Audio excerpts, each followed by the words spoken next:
السلام عليكم ورحمة الله وبركاته. الحمد لله. الحمد لله رب العالمين، والعاقبة للمتقين، والصلاة والسلام على سيدنا محمد وعلى آله وأصحابه أجمعين.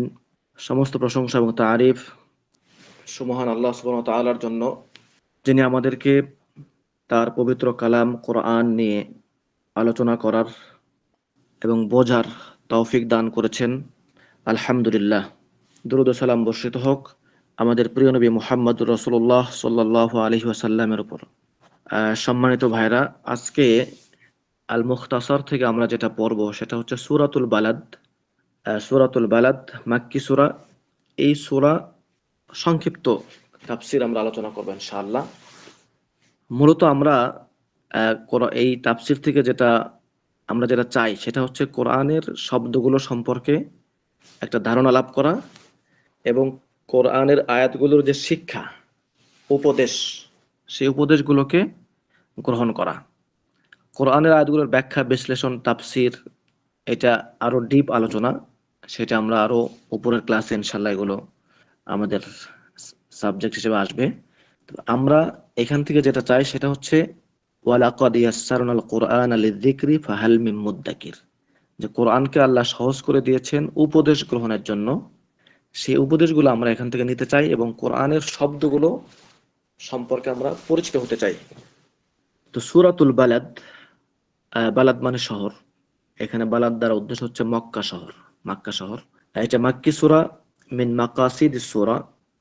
এই সূরার মূল আলোচনা হচ্ছে বায়ানু ইফতিকারিল ইনসানি ওয়া কাবাদিহি ওয়া সুবুলি নাজাতিহি, যে মানুষের যে ক্ষুদ্রত্ব, মানুষ যে ছোট, এই বিষয়টা বয়ান করা এবং তার চলার পথে যে কষ্ট, বিপদ, পরীক্ষা এবং তার নাজাতের যে পথসমূহ, নাজাতের যে মুক্তির যে পথসমূহ, সেগুলোকে আলোচনা করাই এই সূরার উদ্দেশ্য। অর্থাৎ এই সূরার মধ্যে মানুষের অবস্থা বর্ণনা করা আছে যে মানুষ আসলে বড় কিছু না, অনেক দায়ীফ, দুর্বল, এবং তার চলার পথে অনেক সংকট আছে এবং তার সামনে জান্নাত জাহান্নাম, অর্থাৎ জাহান্নামের মতো বিপদ তার সামনে আছে এবং সেখান থেকে মুক্তির কি উপায়, সেই বিষয়গুলো এই সূরার মধ্যে আলোচনা করা হয়েছে। বিসমিল্লাহির রহমানির রহিম। লা উকসিমু বিহাদাল বালাদ। লা উকসিমু বিহাদাল বালাদ। লা উকসিমু, এটা হচ্ছে কসমের একটা ধরন, যেমন ওয়াল্লাহি, তারপরে ওয়াল আসরি, ওয়াশ শামসি, এটা একটা ধরন। বিল্লাহি, তাল্লাহি, এগুলো সবই কসমের এক একটা ধরন। লা উকসিমু বিহাদাল বালাদ, এটাও আল্লাহ সুবহানাহু ওয়া তাআলা কসম করেছেন এই শহরের, এই সিটি, অর্থাৎ মক্কা। আকসামাল্লাহু বিল বালাদিল হারামিল্লাযী হুয়া মক্কাতুল মুকাররমা, যে আল্লাহ সুবহানাহু ওয়া তাআলা এই হারাম শহরের কসম করেছেন। হারাম শহর যেটা হচ্ছে কি মক্কা মুকাররমা। লা উকসিমু বিহাদাল বালাদ, আল্লাহ কসম করেছেন এই শহরের। ওয়া আনতা হিল্লুম বিহাদাল বালাদ, এবং আল্লাহ সুবহানাহু ওয়া তাআলা বলছেন রাসূল সাল্লাল্লাহু আলাইহি ওয়াসাল্লামকে উদ্দেশ্য করে, ওয়া আনতা হিল্লুম বিহাদাল বালাদ, যে এই শহরটা, আপনি এই শহরে স্বাধীন, আপনি এই শহরটা আপনার জন্য হালাল। কি বিষয়ে?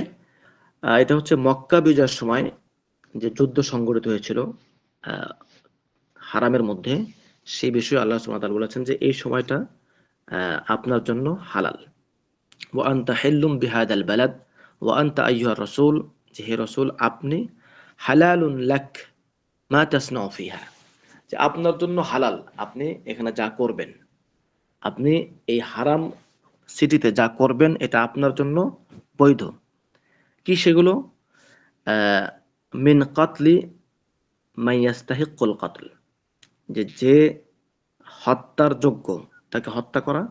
ও আসরি মান ইয়াস্তাহিকুল আসর, এবং বন্দী করা যে বন্দী হওয়ার উপযুক্ত।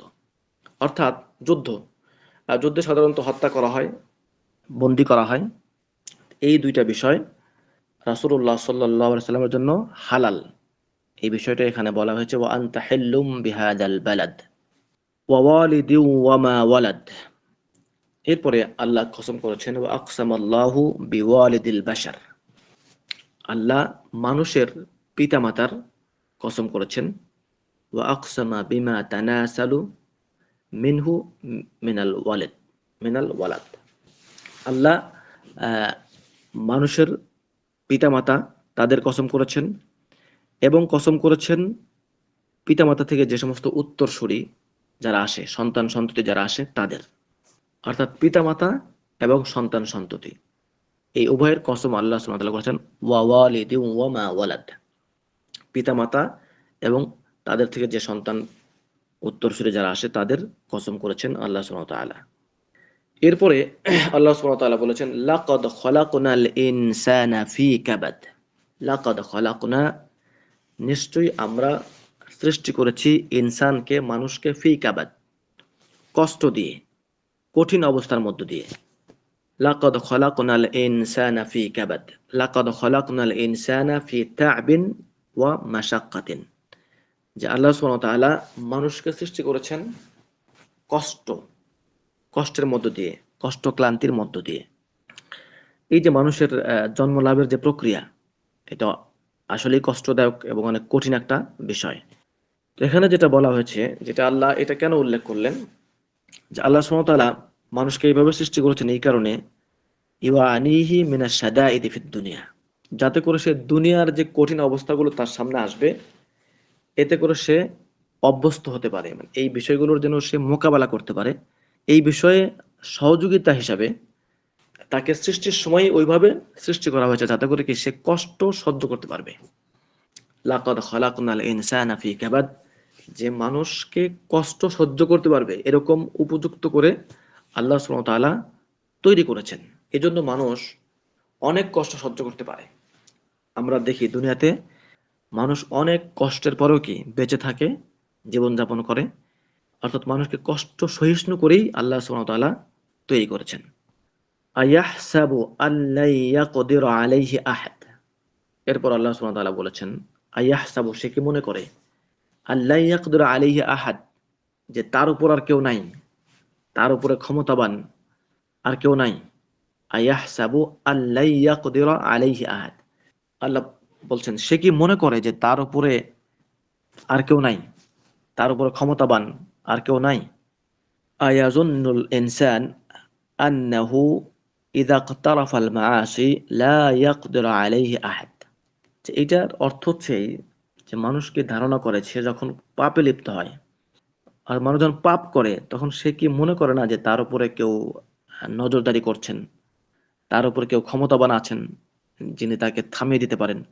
ওয়ালা ইয়ান্তাকিমু মিনহু, এবং সে কি এরকম মনে করে যে সে যেই পাপ করছে, অন্যায় করছে, এই ব্যাপারে তার থেকে প্রতিশোধ নেওয়া হবে না, বদলা নেওয়া হবে না, সে এর কোনো বদলা পাবে না, সে কি এরকম মনে করে? কারণ কেউ যদি এরকম মনে করে যে তার উপর কেউ খবরদারি করছে, তার উপর কেউ ক্ষমতাবান আছে, কন্ট্রোলার আছে, এবং সে অন্যায় করলে তার বদলা নেওয়া হবে, তাহলে তো সেটা করতে পারে না। তাহলে মানুষ যখন অবলীলাক্রমে অন্যায় করে তখন কেমন যেন সে মনে করে যে তার উপর আর কেউ নাই, তার উপরে আর কেউ ক্ষমতাবান নাই, তাকে শাস্তি দেওয়ার কেউ নাই। ওয়ালাউ কানা রাব্বাহুল্লাযী খালাকাহু, ওয়ালাউ কানা রাব্বুহুল্লাযী খালাকাহু, যে তাকে যে সৃষ্টি করেছেন, যে মালিক, তিনিও কি তার উপর মানে কন্ট্রোল রাখতে পারেন না? তিনিও কি তার খবরদারি করছেন না? তাকে দেখছেন না?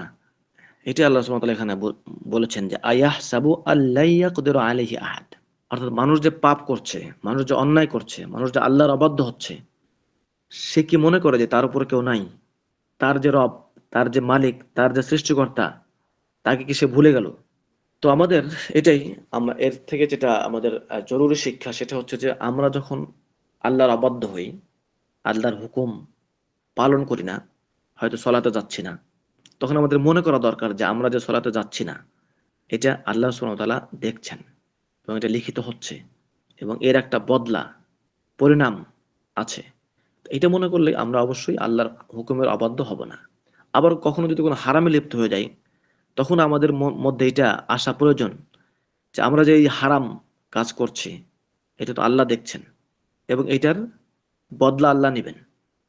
সুতরাং এই সেন্সটা আমাদের মধ্যে যেন ক্রিয়েট হয়, এজন্যই আল্লাহ সুবহানাহু ওয়া তাআলা বলেছেন আয়াহসাবু আল্লা ইয়াকদিরু আলাইহি আহাদ, ইয়াকুলু আহলাকতু মালাল লুবাদা। এরপরে মানুষের আরেকটি অবস্থার কথা আল্লাহ বর্ণনা করেছেন, ইয়াকুলু আহলাকতু মালাল লুবাদা, যে আমি অনেক অনেক সম্পদ ব্যয় করতেছি। অর্থাৎ মানুষ অহংকার বশত এটা বলে যে আমি তো অনেক ব্যয় করতেছি, আমি এইটা করতেছি, আমি ওইটা করতেছি, সেইটা করতেছি। ইয়াকুলু আনফাকতু মালান কাসীরান মুতারাকিমান বা'দুহু ফাওকা বা'দ। আমি একের পর এক, দিনের পর দিন আমি সম্পদ ব্যয় করতেছি, এটা করতেছি, মানে তার ভাবটা এরকম যে এগুলো সব তার, এবং সে নিজ থেকে এগুলো অনুগ্রহ বশত এগুলো করতেছে। তার মধ্যে এই সেন্সটা আসা দরকার যে এগুলো আল্লাহর দান এবং আল্লাহর দেয়া তৌফিকে সে এগুলো খরচ করছে, এবং তার এই ব্যয়গুলো সেগুলো হারাম পথে করছে না হালাল পথে করছে, অপচয় করছে না কি, এই সবগুলো আল্লাহ সুবহানাহু ওয়া তাআলা মনিটরিং করছেন। কিন্তু মানুষ সে অহংকার বশত সে আল্লাহকে ভুলে যায় এবং মনে করে যে সে নিজে থেকে এগুলো করছে। ইয়াকুলু আহলাকতু মালাল লুবাদা, যে আমি অনেক অনেক সম্পদ আমি কি শেষ করে দিয়েছি, ব্যয় করেছি। আয়াহসাবু আল্লাম ইয়ারাহু আহাদ। এরপর আল্লাহ সুবহানাহু ওয়া তাআলা আবার বলছেন যে সে কি মনে করে যে তাকে কেউ দেখছে না। আয়াহসাবু, সে কি মনে করে, আল্লাম ইয়ারাহু আহাদ, যে তাকে কেউ দেখছে না। ইয়ানি তার মানে হচ্ছে কি, আয়াজুন্নু হাদাল মুতাবাহি বিমা ইয়ানফাকুহু বিমা ইয়ানফিকুহু আন্নাল্লাহা লা ইয়ারাহু। মানে সে কি মনে করছে যে যে আল্লাহ তাকে দেখছেন না। ওয়া আন্নাহু লা ইউহাসিবুহু ফি মালিহি, এবং সে কি এটা মনে করছে যে তার যে মাল আল্লাহ তাকে দিয়েছেন সেই মালের ব্যাপারে হিসাব নেওয়া হবে না, এর কোনো হিসাব হবে না। মিন আইনা ইকতাসাবহু, সে কোত্থেকে এটা উপার্জন করছে, হালাল পথে না হারাম পথে। ওয়া ফিমা আনফাকুহু, ওয়া ফিমা আনফাকাহু, এবং সে কোথায় সে ব্যয় করছে। অবশ্যই আহ, এই যে মানুষ ব্যয় করছে, উপার্জন করছে, আল্লাহ সুবহানাহু ওয়া তাআলা এর হিসাব নেবেন যে সে কোন পথে এটাকে উপার্জন করেছে এবং কোন পথে সেটাকে ব্যয় করেছে। যে ৫টি প্রশ্নের উত্তর না দিয়ে কেউ হাসরের ময়দানে এক পা নড়তে পারবে না। তার মধ্যে একটি প্রশ্ন হচ্ছে যে সে কোন পথে মাল সম্পদ উপার্জন করেছে, হালাল না হারাম পথে, এবং সেটাকে ব্যয় করেছে কোথায়, হালাল ভাবে না হারাম পথে ব্যয় করেছে। এই প্রশ্নের উত্তর অবশ্যই তাকে দিতে হবে। তো সেই বিষয়ে আল্লাহ সুবহানাহু ওয়া তাআলা বলেছেন, আয়াহসাবু আল্লাম ইয়ারাহু আহাদ, যে সে কি মনে করে তাকে কেউ দেখছে না। অর্থাৎ তার এই সমস্ত বিষয়গুলো লিখিত হচ্ছে, মনিটরড, এগুলো সবকিছু কি আল্লাহ সুবহানাহু ওয়া তাআলা দেখছেন এবং এগুলো রেকর্ড হচ্ছে। এরপর আল্লাহ সুবহানাহু ওয়া তাআলা মানুষকে তার দেয়া কিছু নিয়ামতের কথা স্মরণ করিয়ে দিচ্ছেন। আলাম নাজআল লাহু আইনাইন, যে আমি কি তাকে দুইটা চক্ষু দান করে নাই। আলাম নাজআল লাহু আইনাইন, যে আমি কি তাকে দুইটা চোখ দেই নাই। সুবহানাল্লাহ, এই চোখ কত বড় নিয়ামত, যেটা যদি আল্লাহ না দিতেন তাহলে সে কিছুই দেখতে পেত না দুনিয়াতে। সে কিসের উপার্জন করবে আর কিসের ব্যয় করবে, আর সে বলবে যে আমি অনেক অনেক ব্যয় করতেছি, আমি এই করতেছি সেই করতেছি। অহংকার করার কোনো উপায় তার থাকতো না যদি তার চক্ষু দুটো শুধু না থাকতো। আল্লাহ সুবহানাহু ওয়া তাআলা বলছেন, আলাম নাজআল লাহু আইনাইন, আমি কি তাকে দুইটা চক্ষু দান করে নাই। আলাম, আমি কি দেই নাই, নাজআল লাহু, তার জন্য করে নাই, আইনাইন, দুইটা চোখ। আলাম নাজআল লাহু আইনাইন ইউবসিরু বিহিমা, এখানে যেটা বলা হয়েছে যে আমি তাকে দুইটা চক্ষু দিয়েছি যেটা ছাড়া সে দেখতে পাচ্ছে। যেটা সে কোথায় পাইতো আল্লাহ যদি তাকে না দিতেন। ওয়া লিসানাও ওয়া শাফাতাইন, এবং তাকে জিহ্বা দান করেছি এবং শাফাতাইন, দুইটা ঠোঁট। ওয়া লিসানান ওয়া শাফাতাইন ইয়াতাহাদ্দাসু বিহা, যে তাকে দিয়েছি জিহ্বা এবং দুইটা ঠোঁট, যেগুলো দিয়ে সে কি করে, কথা বলে, নিজের ভাব প্রকাশ করে। এটাও যদি আল্লাহ না দেন, অর্থাৎ যারা কথা বলতে পারে না, নিজের ভাব প্রকাশ করতে পারে না, তাদের কি অবস্থা দুনিয়াতে। তো এটা আল্লাহ স্মরণ করে দিচ্ছেন, আমি তাকে জিহ্বা দিয়েছি এবং দুইটা ঠোঁট দিয়েছি। ওয়া লিসানা ওয়া শাফাতাইন, যেটা দ্বারা সে ইয়াতাহাদ্দাসু বিহা, সে কথা বলে। ওয়া হাদাইনাহুন নাজদাইন, এরপর আল্লাহ তাকে দুই চক্ষু দিয়েছেন, কথা বলার দেখার ক্ষমতা দিয়েছেন, তৌফিক দিয়েছেন, কথা বলার তৌফিক দিয়েছেন, ক্ষমতা দিয়েছেন। এরপরে আল্লাহ সুবহানাহু ওয়া তাআলা বলছেন, ওয়া হাদাইনাহুন নাজদাইন ওয়া আররাফনাহু তারিকাল খাইরি ওয়া তারিকাল বাতিল, যে আমরা তাকে ভালো পথ, মানে দুইটা পথ দেখিয়েছি আমরা তাকে। ওয়া হাদাইনাহুন নাজদাইন, আমরা তাকে দুইটা পথ দেখিয়ে দিয়েছি। অর্থাৎ এখানে ওইটা আসছে ফাআলহামাহা ফুজুরাহা ওয়া তাকওয়াহা, যেটা আমরা সূরাতুশ শামসে গত ক্লাসে আলোচনা করেছিলাম, যে মানুষকে সৃষ্টির পর আল্লাহ সুবহানাহু ওয়া তাআলা তাকে জন্মগতভাবেই, ন্যাচারাল ভাবে তার মধ্যে ভালো এবং মন্দের একটা বুঝ দিয়ে দিয়েছেন। অর্থাৎ মন্দকে মন্দ জানা এবং ভালোকে ভালো জানা মানুষের জন্মগত একটা দান, যেটা আল্লাহ তাকে দান করেছেন। এখানেও সেটা বলেছেন, হাদাইনাহু নাজদাইন, আমি তাকে দুইটা পথ দেখিয়ে দিয়েছি। ও আররাফনাহু তারিকাল খাইর, অর্থাৎ খাইরের পথ যেটা সেটাও, এবং বাতিল যেটা সেটাও। ফালাকতাহামাল আকাবা, ফালাকতাহামাল আকাবা, যে আহ, আপনি কি দুর্গম পথ পাড়ি দিয়েছেন, দুর্গম পথ। আল আকাবা মানে দুর্গম পথ।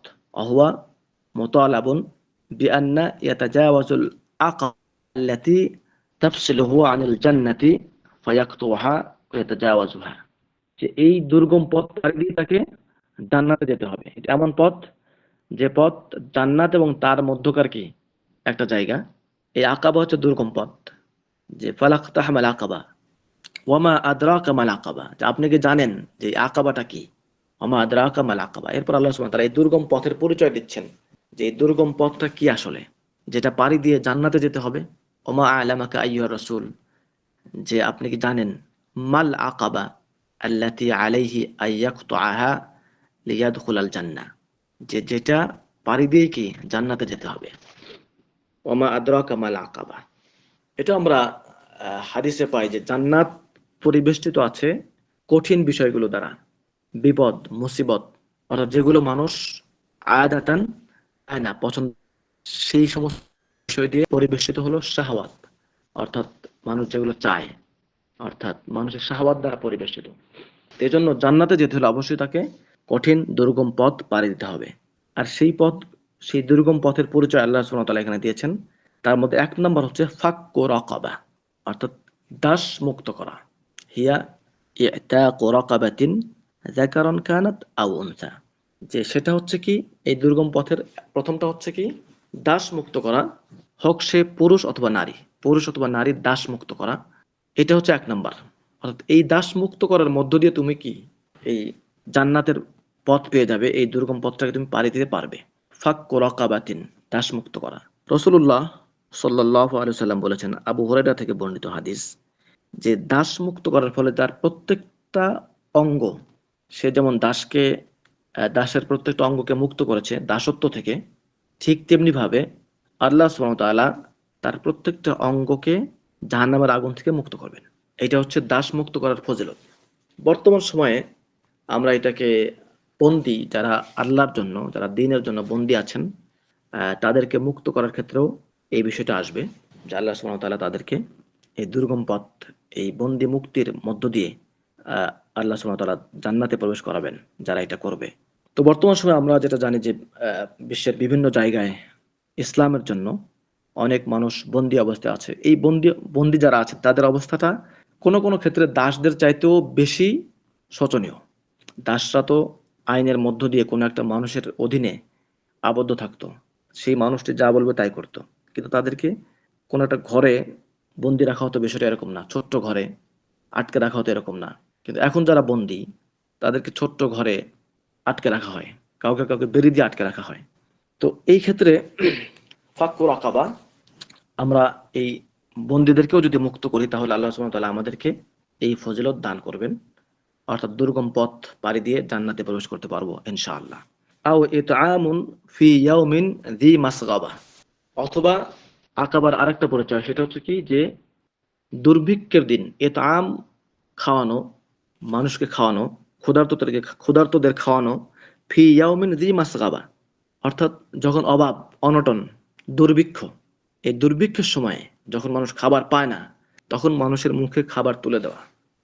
এটা হচ্ছে আল আকাবার দ্বিতীয় বিষয়। এই বিষয়টা অত্যন্ত গুরুত্বপূর্ণ বিষয়।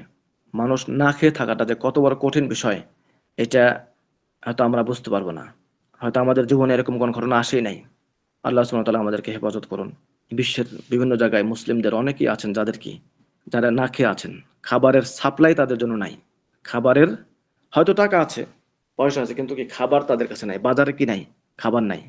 কুফারদের দ্বারা পরিবেষ্টিত হয়ে আছে যারা, তাদেরকে কুফার এমন অবস্থা করে রাখছে যে তাদের জায়গায় খাবার ঢুকতে দিচ্ছে না।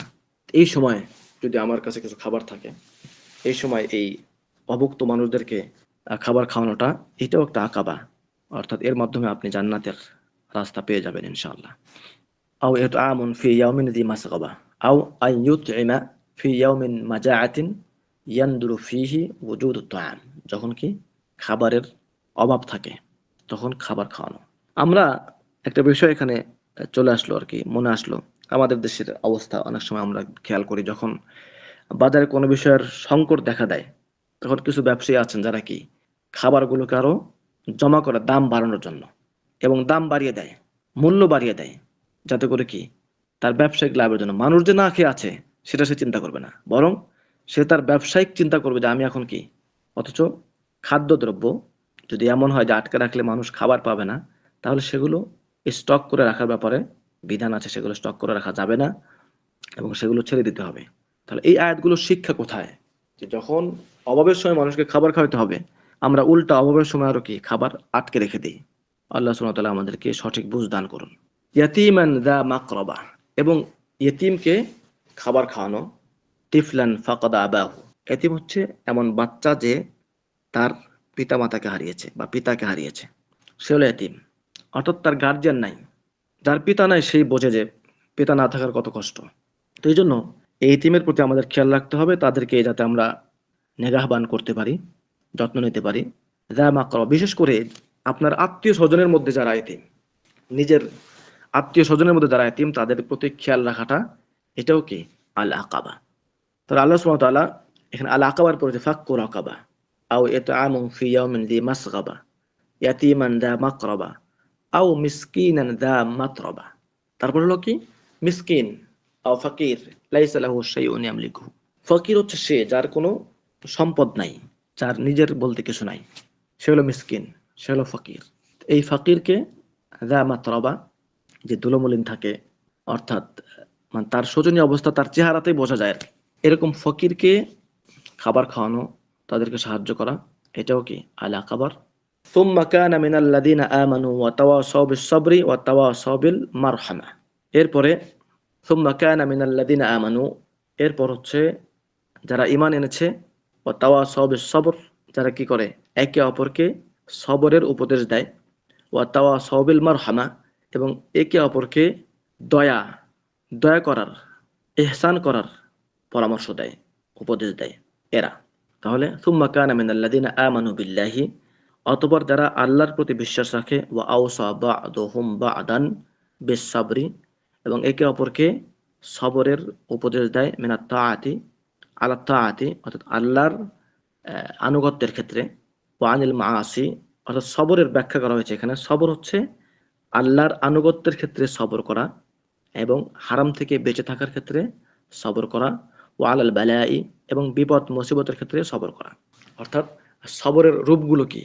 সবর হচ্ছে আলা তাআত, অর্থাৎ আপনি যখন সলাৎ পড়বেন, 5 ওয়াক্ত সলাৎ মসজিদে গিয়ে পড়বেন, যাকাত দিবেন, আল্লাহর পথে ব্যয় করবেন, গরিব দুঃখী ইয়াতীম অসহায়দেরকে খাওয়াবেন, এই সব কিছুতে সবর প্রয়োজন। সবর ছাড়া এগুলো আপনি করতে পারবেন না। ওয়ানিল মাআসি, এবং পাপ থেকে বেঁচে থাকার জন্য সবর প্রয়োজন। কারণ আপনার ইন্নান নাফসা লাআম্মারাতুম বিসসু, যে মানুষের নাফস মন্দ কর্মের দিকে ধাবিত হয়, কিন্তু আপনি এখান থেকে সবর করবেন, সবর করে সেখান থেকে বেঁচে থাকবেন, এটা হচ্ছে সবর। ওয়া আলাল বালাই, এবং আপনার প্রতি যে বালা মুসিবতগুলো আসবে সেখান থেকে আপনি সবর করবেন। ওয়া আওসা বা'দুহুম বা'দার বির রাহমা বিইবাদিল্লাহ, এবং একে অপরকে উপদেশ দেয় আল্লাহর বান্দাদের প্রতি রহম করার জন্য। এরাও কি আল আকাবা। উলা উলাইকা আসহাবুল মাইমানা, এবং এরাই হচ্ছে কি আসহাবুল মাইমানা, মানে ডান দিকের অধিবাসী। উলাইকা আল মুত্তাসিফুনা বিতিলকা সিফাতি হুম আসহাবুল ইয়ামিন। যে এই যে সিফাতগুলো বলা হলো, কি কি সিফাত বলা হয়েছে এটা আমরা অবশ্যই খেয়াল রাখবো। ফাক্কু রাকাবা 1 নাম্বার, 2 নম্বর হচ্ছে আও ইতআমুন ফি ইয়াউমিন যি মাসগাবা, যে দুর্ভিক্ষের দিন ক্ষুধার্তদেরকে খাবার খাওয়ানো, আও মিসকিনান যা মাতরাবা, মিসকিনদেরকে, ইয়াতীমান যা মাকরাবা, এবং নিকটাত্মীয় এতিমদেরকে, এই 4 প্রকার।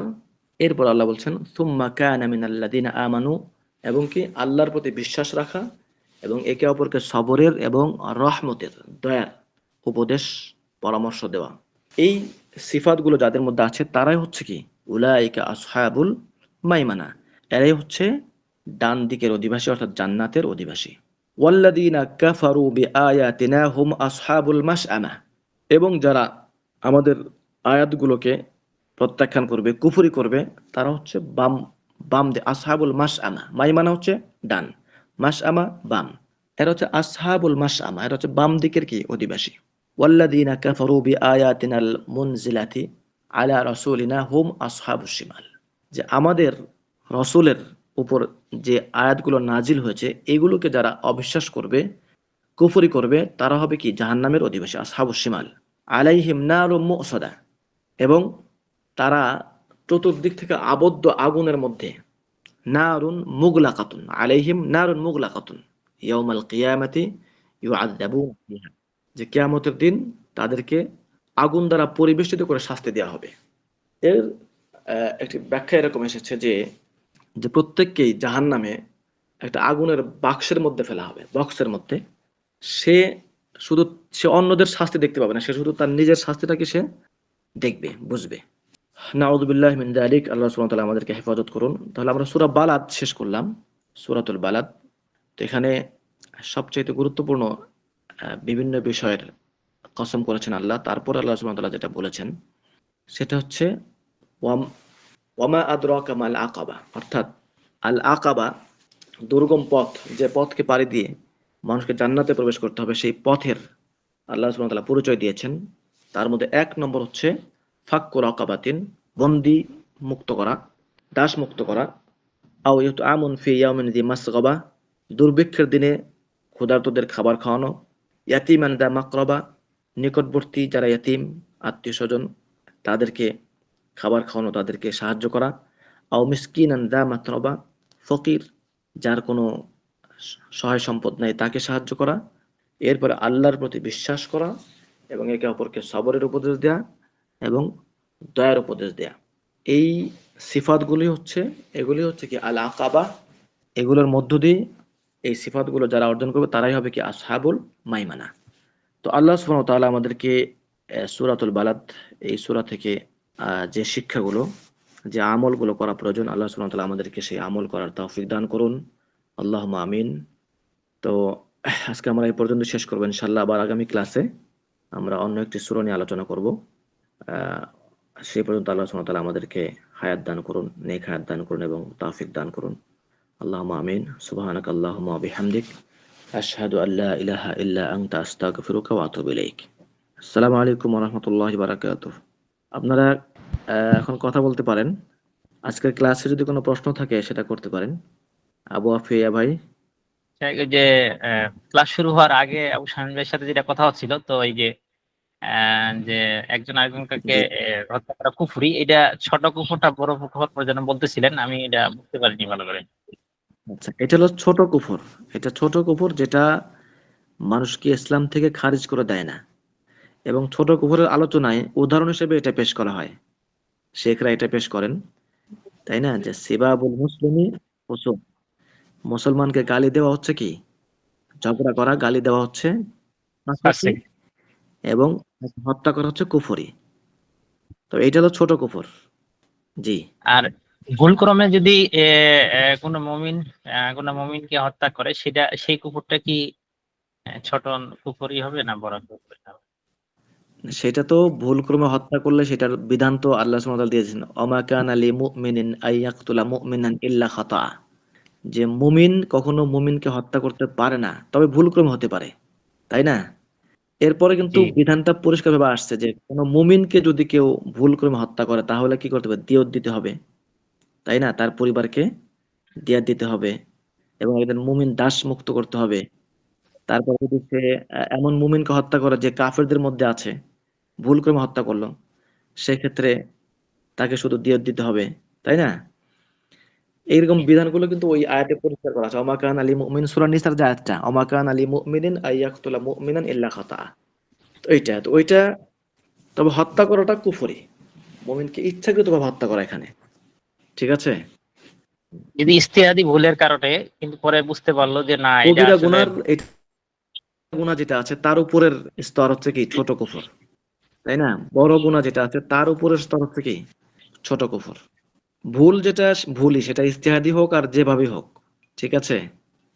জি জি হ্যাঁ, ইজতিহাদি ভুল হচ্ছে এরকম যে সে কাফের মনে করে হত্যা করছে, মনে করছে কাফের কিন্তু আসলে সে কাফের না, পরে দেখে যে কাফের মনে করে মুমিনকে মেরে ফেলছে, এটাও তো ভুল ক্রমে হত্যা। সেক্ষেত্রে ভুল ক্রমে হত্যার যে বিধান আছে, দিয়াত আছে, সেটা দিতে হবে। আর যদি সে ওইটা না পারে, তাহলে ওই যে যেটা আছে যে 60 দিন একাধারে তাকে রোজা রাখতে হবে মুতাতাবিআন। একদিন মিস হলে আবার নতুন করে শুরু করতে হবে।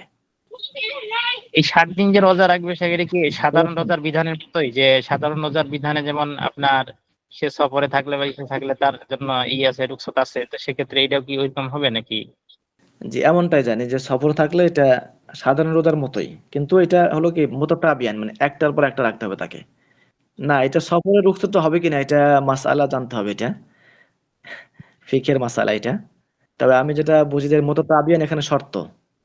জি এখন কোন কারণে এখানে ছেদ ঘটাতে পারবে কিনা, যেমন অসুস্থ হয়ে গেল কিংবা সে জি। মুসাফির হয়ে গেল, সেক্ষেত্রে ওইটাকে মুতাতাবিআনের বাইরে চলে যাবে কিনা এই ক্ষেত্রে, সেটা এই মাসালাটা দেখতে হবে। তো আল্লাহ সুবহানাহু ওয়া তাআলা আমাদেরকে হেফাজত করুন, আমরা যেন এই ধরনের পরিস্থিতিতে না পড়ি, কারণ মুমিনের রক্ত তো অনেক মূল্যবান ব্যাপার, তাই না? অবশ্যই এই বিষয়ে সর্বোচ্চ সতর্কতা এবং সর্বোচ্চ তাহকিক প্রয়োজন, ঠিক কিনা? এবং এগুলো আমরা যারা সাধারণ তারা না, এগুলো ওই পর্যায়ের মানুষ যারা তারা করবেন। জি, তো ঠিক আছে, আজকে এ পর্যন্তই।